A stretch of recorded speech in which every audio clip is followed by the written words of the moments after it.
Hey there, y'all, and welcome to the kitchen. This is Appetizers, and we're gonna do it shortcut style. We're gonna be doing appetizers all month this December, so this is kicking us off ready for the holidays. I've always thought to myself, I wanna bring something new to get together when I go, and I don't wanna do the same things over and over that I've always done, but I also don't wanna do something that I can't just trust that I know is gonna be good. So that's where these shortcut appetizers are super good because they're easy peasy, and they're usually just an upgrade on something that you've done or seen before. So first things first, my corn and black bean salsa. This is a favorite in our whole family. I do this one all year long, but this reminded me of Christmas because my girls' little dance teachers, last year when I took this to their dance class Christmas party, the dance teachers went nuts over this. So in honor of them, I'm sharing that first. And two, I get to have something to snack on while I'm cooking the rest of the time. So first things first, we are gonna talk about our ingredients. I've got some drained and rinsed black beans. They came out of a can. I've got 2 cans of Rotel here, some drained corn. This is whole kernel corn. You could also use the bag from the freezer section.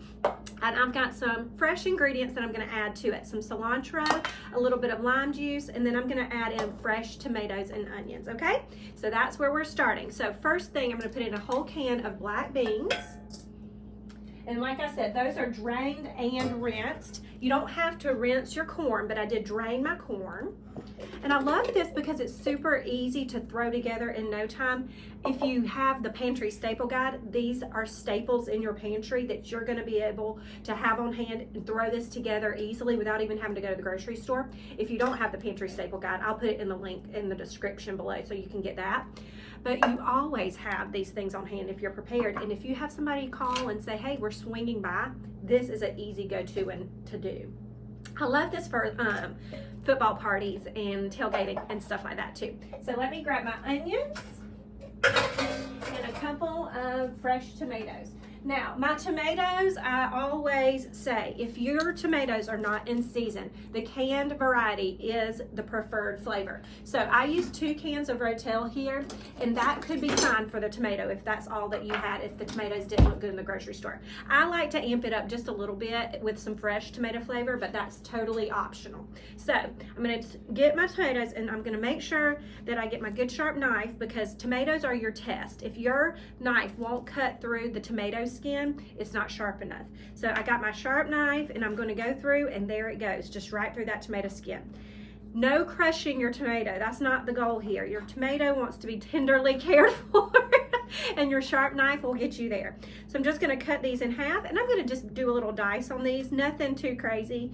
But like I said, this part is totally optional. My tomatoes looked really good in my grocery store this week. No, Christmas is usually not tomato season, but thanks to technology and shipping and all that kind of stuff, you can pretty well find good tomatoes all year round. Some of my favorites are tomatoes on the vine that you can find, and their color will tell the tale whether they're good or not in their ripeness and flavor. But there's another brand called Kumato. If you've seen the purplish color tomatoes in your grocery store, those have a incredible flavor. So I recommend, if you find the Kumato tomatoes, try those out. Those are what my husband says he could have a tomato sandwich any time of year if you find those in the grocery store. And we reserve tomato sandwiches for just midsummer when we've grown the tomatoes ourselves and out of our garden, and we just are loaded with them. My husband will want a tomato sandwich with mayonnaise, Duke's mayonnaise. We're Southern, it has to be Duke's, and some onion on it. And your mayonnaise, it has to be thoroughly applied to every inch of both sides of that bread. Those are the rules of engagement when it comes to tomato sandwich. Okay, so 1 little tomato half left, and I'll have everybody in there, and then I'm gonna chop up an onion. Now your tomatoes, like I said, if they're not in season and they're not gonna offer any great flavor here, Rotel is your go-to. But if you can't find Rotel, there is another thing that you can get in your grocery store. Go ahead and pick up just regular diced tomatoes, and then go on over to the international foods aisle, and you'll see in that section green chilies, diced green chilies. Combine a can of diced tomatoes with a can of diced green chilies, a little lime juice, and you're in business. Rotel's taken care of. So let me grab a towel here. And I want to go ahead and just wipe off my cutting board. I actually had somebody ask me the other day, when you're cleaning up as you go, like, do you clean your cutting board completely? And what about onions? And I said, here's the thing. I clean my cutting board like this, paper towel, 35 times during my cooking process. But when it comes to onions, I wash it because I don't want to cry. If you cut an onion at the beginning of your process and you're still like, my eyes, it's on your cutting board. So go wash your cutting board and the onion issue will be solved. Okay, so I'm gonna get about half of this Vidalia onion in here. That's just gonna be about a cup of onion into my mix. And this bowl right here is already getting pretty full just with those few canned ingredients. So this makes a lot, which is a good thing because it goes quickly, trust me. I have tried to keep this in my refrigerator for a couple of days at a time, and it never lasts. This is one of the things I do like to just have on hand sometimes, like my homemade salsa though, so it's good for that. All right, half of this onion going in, and we'll save this for another recipe in a little while. The next things we're going to be doing are, I'm going to show you a twist on a delicious meatball recipe, and I'm also going to show you some oven fries that are like nachos. So we're going to do loaded oven fries, but you're going to think nachos when you see them, but we're using potatoes instead of chips. See, like I said, something that you're used to, but just a little twist on it to make it exciting for the holidays. That's what we're going for here. All right, half of an onion, and then I'm gonna get in some cilantro and some lime juice. Now, you can shortcut the lime juice. You can go ahead and just get the bottle, and that's totally fine. You're gonna wanna use a little bit more of it in that case. I'm gonna use the juice of 1.5 limes here. And if it's a really big lime, you could probably use just one, but I do want to really taste that lime flavor in the dish, and it just brightens it up. When you're in the holiday season, everything's rich and heavy and a lot of fattening, and this is very good but very fresh, and it's just a really nice break from the traditional heavier food around the holidays. And then I can't forget my garlic and my salt, so I'm going to grab my salt over here and get my garlic out, and I'm going to get my spoon because I don't want to grab that garlic. Let's see, with my knife. I don't even think my knife would fit in there. So I'm going to grab a tablespoon of garlic, and this will be a heaping tablespoon. I garlic like I mean it, okay? You don't want to skimp on the flavor ever, but especially around the holidays. And I'm going to get about a tablespoon of salt. Remember, this is a lot of salsa in here, so you're going to need the salt to brighten up all those flavors. Salt really activates the flavor that's actually already in your food. That's what it does. It's making the food taste more like its wonderful self. And I don't remember where exactly I heard that, but that description just hit me like a ton of bricks, and I'll never forget it. And it's the truth. Salt just wakes everything up.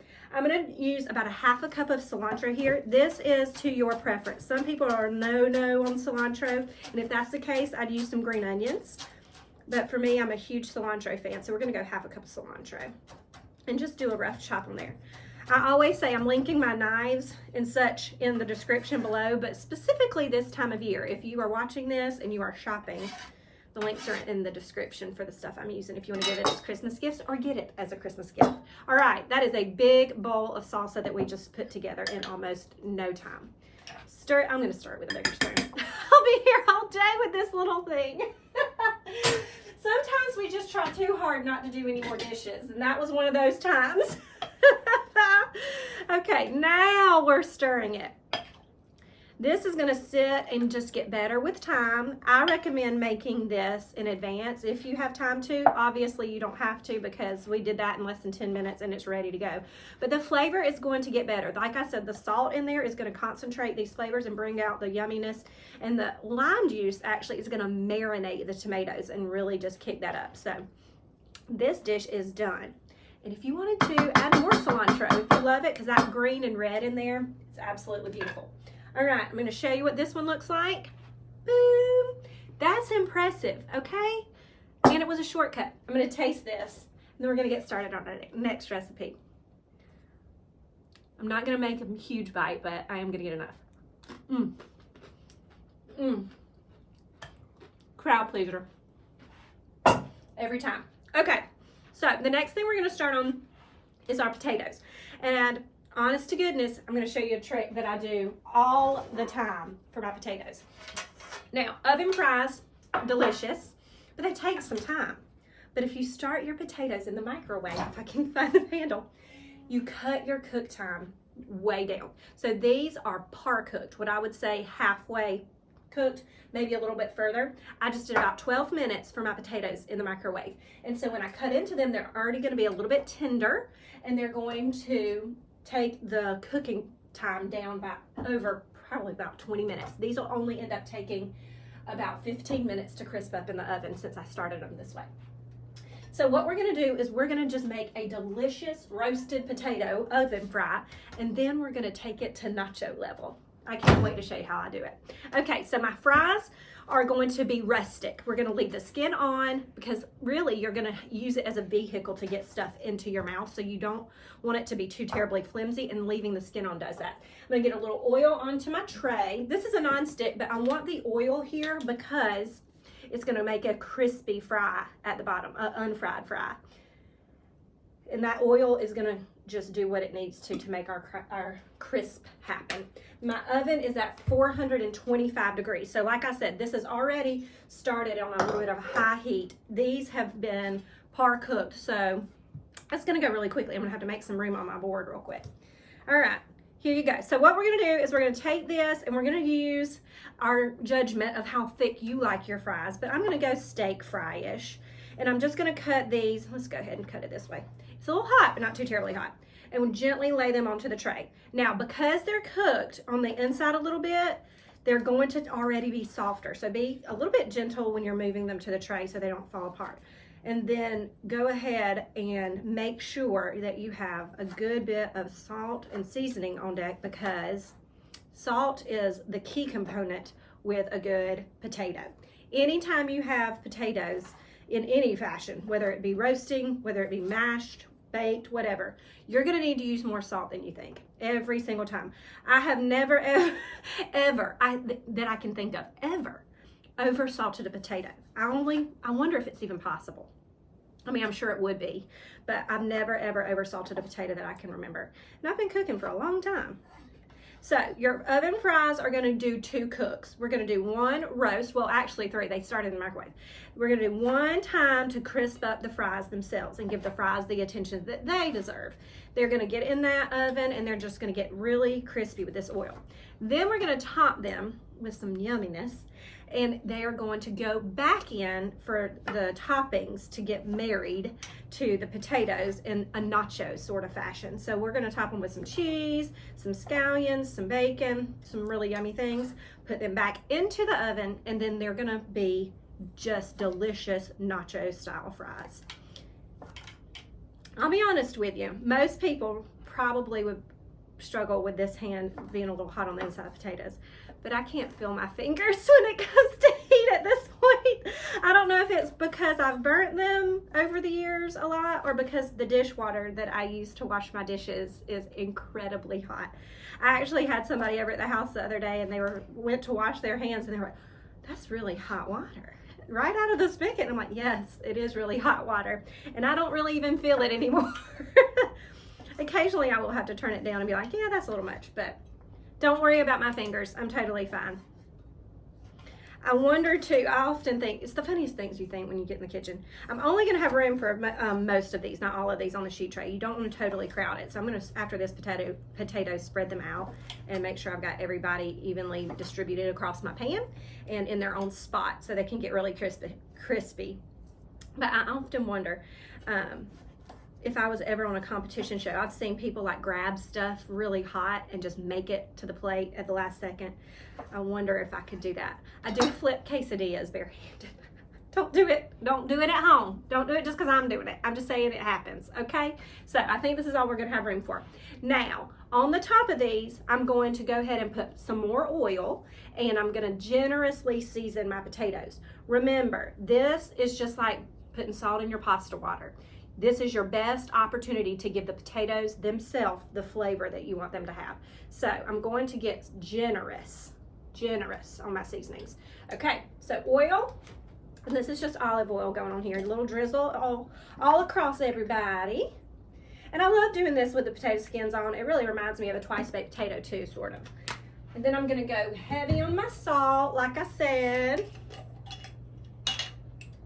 And these are gonna do about 15-ish minutes in the oven, the first cook. We're gonna put on some toppings and they'll do another 5-ish, just to get those toppings happy.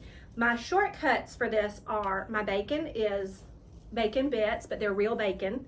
So crumbled bacon is gonna go on top of here. And then obviously I use the microwave for that one. I'm gonna go on with some smoked paprika, and this is bacon flavor in a jar. I'm not gonna lie to you. It is exactly, it's bacon. So if you love bacon, and who doesn't, add some smoked paprika to everything that you can think of and you won't regret it. But specifically potatoes, it makes everybody happy. Okay, so I'm gonna use a little bit more of that because it stayed more on my hands. Smoked paprika, think bacon meets paprika. It's really, really smoky and it's amazing and it turns your hands red, but it's worth it. I always say if you're not wanting to eat bacon, but you want bacon flavor, which I have no problem eating the bacon, let's be honest. I'm a Southern mama. I abide by bacon, butter, and heavy cream. I don't skimp on those things. But if you ever wanted something to taste like bacon without bacon, that's what you do. All right, I'm gonna get some fresh cracked black pepper. And we're gonna double down on the bacon flavor, so don't worry about that. Duh, I told you I'm adding bacon to the top too, so we're not doing bacon, we're just double downing on the bacon flavor. All right, and then I'm gonna get a little bit of onion powder. Now, onion is potatoes' friend. Potatoes and onions just go so well for me together, so I'm gonna be generous on that. That was a good tablespoon probably of onion powder. Teaspoon and a half at least. So I'd say tablespoon of salt, teaspoon and a half of onion powder, teaspoon and a half of garlic powder, and then you are going to want to go ahead and make sure you do whatever cracked black pepper you want to get enough pepper in there for you. Okay, in the oven these go, 15 minutes, 425. They're gonna get good and crispy. And when I get back, I'm gonna start the meatballs, and they're gonna be different. They're not gonna be normal meatballs. Wait to see this. Okay, y'all, welcome back. It's meatball time, and I'm ready to let the cat out of the bag. What's different about these meatballs? These are turkey meatballs, and they are going to be buffalo style. So we're gonna take our traditional meatballs, and we are going to take them to the buffalo wing area. So I've got 1.5 pounds of ground turkey here. This is a little bit of fat in here. It's not incredibly lean. That's 85% meat, 15% fat. And then I've got some green onions. I'm just chopped up about 3 big scallions, and that's gonna go into my meat mixture. And then here's the shortcut that you've been waiting on. It's ranch dressing mix. Yes, y'all, we gotta get that flavor of ranch in with our buffalo. So I'm gonna take about 1 tablespoon of ranch dressing, prepared ranch dressing mix. I'm gonna get that in there, and that's gonna be our salt and a lot of our seasonings. And then we're going to go in with a little bit of breadcrumbs, because we can't have meatballs without breadcrumbs. My breadcrumbs are gluten-free, but you don't have to do that. You can use panko, whatever. I'm gonna go in with about a 3/4 cup measure. So I'm gonna go 1/2 cup and then 1/4 of a cup, because I mean, I know what my hand's capable of. Okay, then I'm gonna go in with an egg, because we gotta have our binder. 1 egg will do the trick. Yummy, yummy, yummy. And then this is gonna be like, what is she doing? But I promise, trust me on this one. Some stone ground mustard. You're not gonna taste mustard. You're just gonna have the flavor in the background that this adds a little bit of kick, almost like horseradish would. Just a little bit of a, what is that in there? So we're gonna go 1 tablespoon of stone ground mustard. Whoop. There we go. It may have been a little bit more than 1 tablespoon, but like I said, you're not gonna taste it in the meatball, you're just gonna taste the meat. A little sprinkle of some salt. You do need to make sure you got good seasoning in there, so that's probably about 1/2 teaspoon. Ranch dressing does have a lot of salt in it, but just not quite enough for me for this recipe. And then a little bit of minced garlic. I'm gonna go in with about a good 1.5 tablespoon of minced garlic here. All right, and now, because these are going to be buffalo style meatballs, we're gonna make these completely rings off. Know where you're putting them every time. They're buffalo style. So we're gonna make our meatballs. We're gonna bake them. If I can get my ring off, might have to fast forward this. I hadn't had it off all week because I haven't been cooking. Okay, here we go. Ring off. There we go. That one's tighter. That was my original wedding band, so that's why it's tighter. I was young and a little bit smaller back then. But because this is buffalo style, our other shortcut is buffalo sauce. We're gonna bake these just like they are, and we are going to top them with buffalo sauce when we're done. That little bracelet's gonna need to stay up too. And it's going to just be almost like you're eating a boneless buffalo wing, but not. It's gonna be a meatball. Trust the process here, people. I promise you're gonna love it. So my meatballs, again, that bracelet, I should have taken it off. My meatballs are going to be about the size of a ping pong ball. That's where I land in the meatball department, just because I like to have my meatballs fairly bite-sized, 2 bites at the most. And I like a good crispy on the outside of my meatballs to the tenderness on the inside. So if you get really, really huge, it's just too much for me. You don't get enough crisp on the outside. Okay, I'm gonna get myself a pan and we're gonna get to rolling. Actually, I'm gonna wash my hands, take off this bracelet, and then we're gonna get to rolling. Now we're ready. Get my little tray out here. My meatballs are gonna be done all in my casserole dish. So I'm gonna bake them in this, then I'm gonna take them out once they're crispy on the outside. Again, my oven is at 425 degrees. I'm about to check on my potatoes. And then they're gonna get sauced and go back into the oven. Actually, I'm gonna look at my potatoes before I even grab these. They sound and look amazing.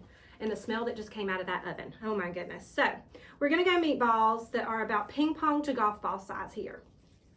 And anytime you're doing a meatball, you don't want to overmix your meat, number one. And number two, you don't wanna play with it too much when you're getting it in your hands. So cup your hands just like this and you just roll them around. And I'm not mashing the meatball. I'm just totally using the gentle motion to get it formed into the right shape. My girls love these. I have like a medium mildish buffalo sauce. They love these. They actually, when we do wing nights, they love to do these and they chow down on this because they don't have to avoid the bones. And that works, especially for our 4-year-old. But I'm telling you, meatballs are so versatile. We do not need to keep them in a box like they have to be with spaghetti. My spaghetti and meatballs, yes, it's a go-to in our house. But a meatball can be so much more. Just at Thanksgiving a couple weeks ago, I did turkey meatballs because we had some people who were carnivore in our house and I wanted them to have a little bit more to choose from on the buffet. So I made buffalo, this is buffalo.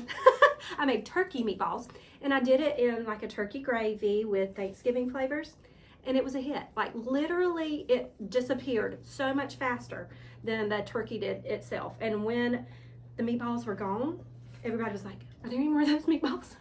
So don't box yourself in with meatballs. Another reason I love meatballs is they're super quick cooking. And who doesn't almost always have ground turkey or ground beef on hand?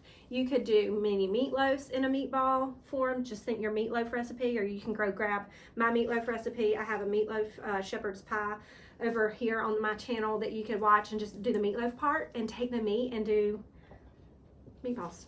They cook in no time. And nobody has to stand for an hour and wait on that oven door to open and the meat glorification to come out and go, ah! This will be ready in about 15 minutes. Or you could even do them in a little muffin tin. Those are good too. I have done that before. Mini meatloaves. I think I actually have a Mexican mini meatloaf in a muffin tin that you could also go watch that too, since I'm on the meatball train. I'm almost done rolling.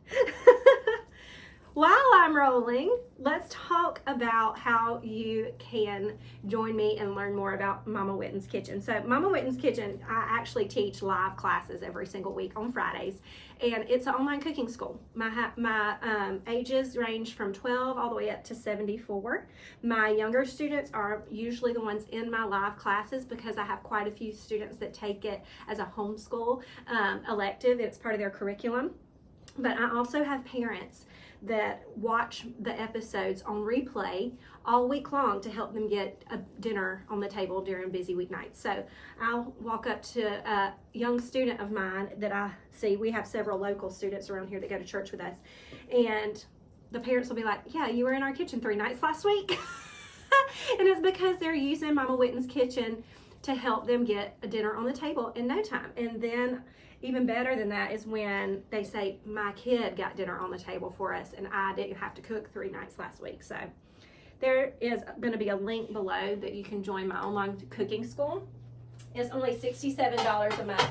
And right now, as we speak, there's over 90 lessons in Mama Whitten's kitchen. So if you want a good culinary foundation, you can find it with the link below. All right, these are gonna go in at 425 for about 15 minutes, and I'll see you right back here soon.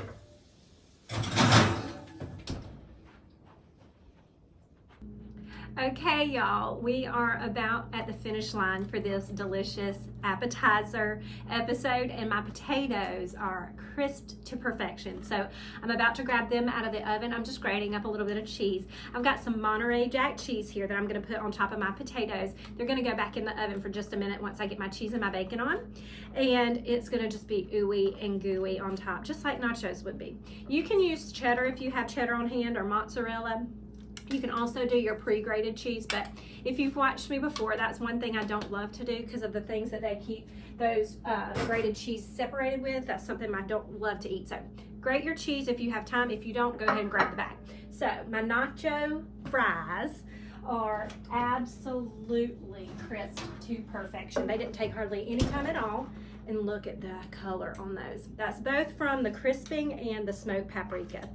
My oven's been at 425, so those went 15-20 minutes to get that crispy finish. And then I'm gonna put just all of this cheese. I'm not sorry. I'm gonna put all of this cheese over the top.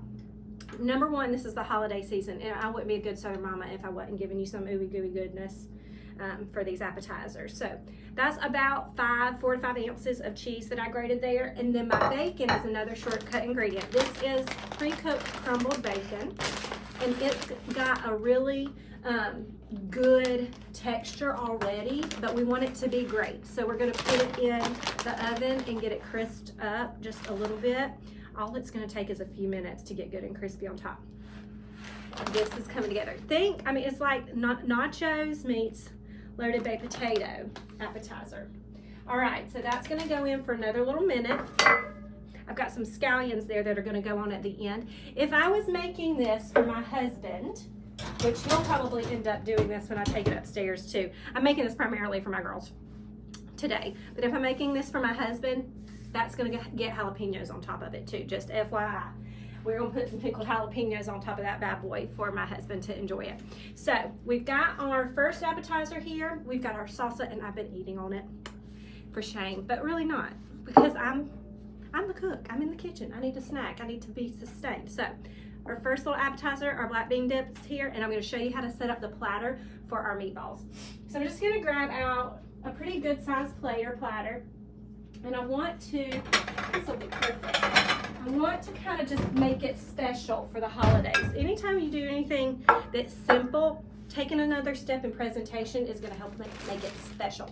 So my meatballs are gonna come out and they're gonna get buffalo sauce, but you always have to have ranch and celery and carrots with you. Can I even get this open? Celery and carrots when you have buffalo wings. So what I'm gonna do is I'm gonna just do a very simple platter of carrots and celery to go alongside of this with a little bit of ranch to dip. And we're gonna be all the way to Buffalo Wing Town with our meatballs.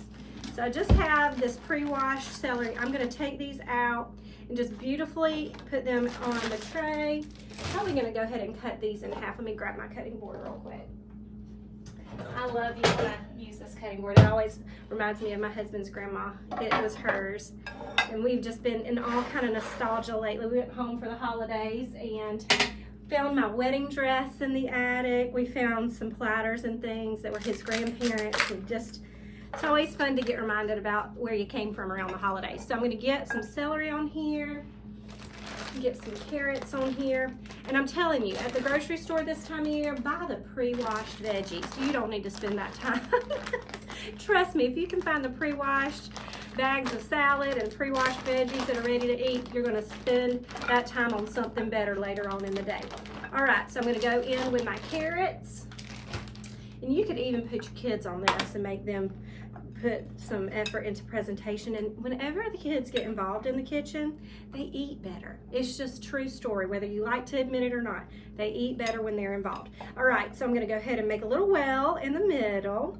And speaking of those old dishes, I'm gonna get out a pretty little cup, a brown glass cup for my ranch dressing. See, that just went from plain old to special. Now I'm using prepared ranch dressing, but if you don't want to do that, you can use my recipe for ranch dressing. It's very simple. It just has parsley, garlic, onion powder, salt, pepper, buttermilk, and mayonnaise, and that's in a few episodes back if you want to look. So this is the presentation to go with my meatballs.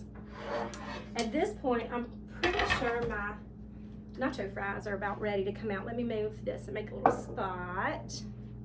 And after we get our meatballs out, I'm going to show you what our, or get my potatoes out and show you what our meatballs look like. We're gonna get them sauced real quick. That bacon crisped up that fast. It's smelling amazing in this kitchen. Now, like I said, if this was for my husband, we go jalapenos, but I'm gonna go some green onions. Keep a few of those green onions for the tops of my meatballs. I like to keep garnish consistent with what's actually in the dish. That way people kind of know what they're here for. A little bit of sour cream on the spot that I'm gonna try. If you wanna keep this on the side, you absolutely can do that. I would just say, if you're doing a loaded baked potato, if you're doing nachos, you've got sour cream. So I'm gonna put a few dollops here and there on the spots I'm gonna taste. And it just looks so pretty, like Christmas. Here we go. Do a little dollop of that, and then I'm gonna get my meatballs out to show you.